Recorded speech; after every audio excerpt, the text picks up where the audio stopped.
Welcome back, it's me, Lou. I'm here for another action figure unboxing and review, and today from McFarlane Toys in their DC Multiverse line, we are featuring Gold Label Collection Batman from the Artist series.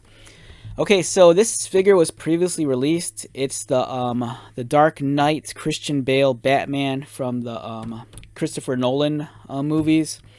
This was part of the Build-A-Figure Bane wave. But what's different with this figure as opposed to its original release is that it's featuring Jokerized colors. So the whole deal with the Jokerized series is that, I mean, it's kind of a cash grab, to be honest. They'll take figures and then they'll take Batman-centric figures and then they'll kind of like repaint them with like Joker colors. My only explanation for that is that they want to get the most out of their molds, and they're just going to reuse this figures and just repaint them, and they figure people are going to buy them, which I caved in and did, and I'll go into that in a minute.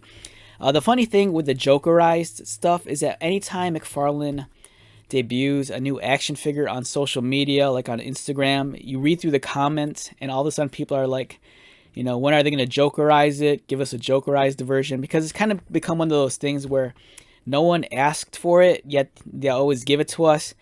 And I think it was met with some resistance, and it probably still is. But I've noticed that the Jokerized versions, at least in my neck of the woods, they're starting to sell more frequently than when they first came out. Because I think people kind of realize that there's a small collection of, and it's kind of, visually it's very cool. It's kind of cool to like amass a small collection of these Jokerized figures and put them together, because they kind of share a very uniform color scheme, and it's kind of interesting. So I'll admit I didn't like the idea of the Jokerized figures, but when I saw this figure at my Target, I was just like staring at it, and the selling point for me is that I don't see this as Batman in just like Joker colors. For me, it's almost like this comes to life as a completely new, different superhero or supervillain.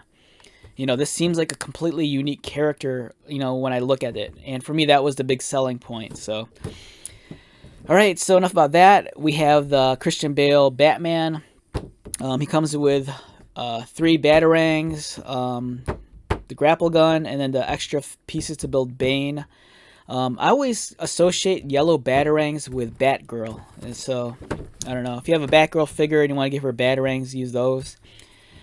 Other figures, same from the original lineup, but there's going to be Jokerized colors. If you've handled the original figure, this is nothing new. The only thing different is the color scheme. But like I said, that's supposed to be the selling point. I know a lot of collectors scoff at the Jokerized stuff, and admittedly I did also at first, but not that I've grown to love it, but I'm starting to see the appeal of it. Like I said, for me, this is no longer Batman in just Joker colors. For me, it takes on the life of a completely new character, and I think that's kind of special. You get the trading card and the display base. And then here are the accessories: grapple gun, batarangs, and the legs for Bane. And I think this might be one of the rare exceptions where he's only held down by the one plastic tie. He doesn't have like a dozen ties holding him in the tray.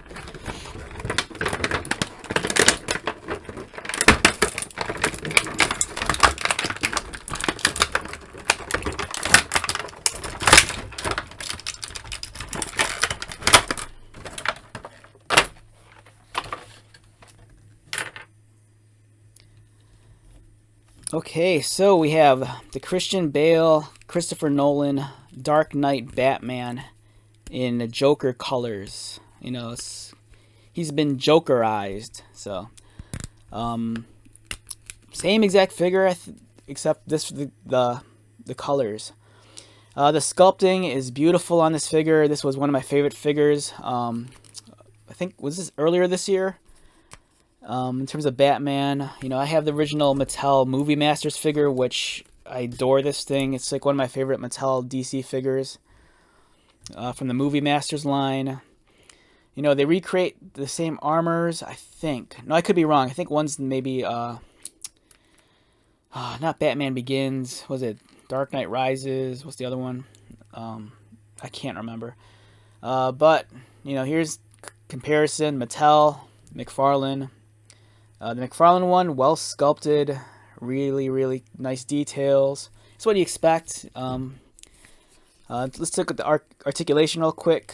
You know, if you've handled this figure, it's just, you know, same as the original release. Nothing different. The arms won't kick up all the way because the shoulder pad here collides, you know, with the cape. It's hindering the movement. I remember, I think the first release, I remember people saying that the bicep swivel was stuck. But on this, not so much. So it seems like they fixed that. Double pinned elbows.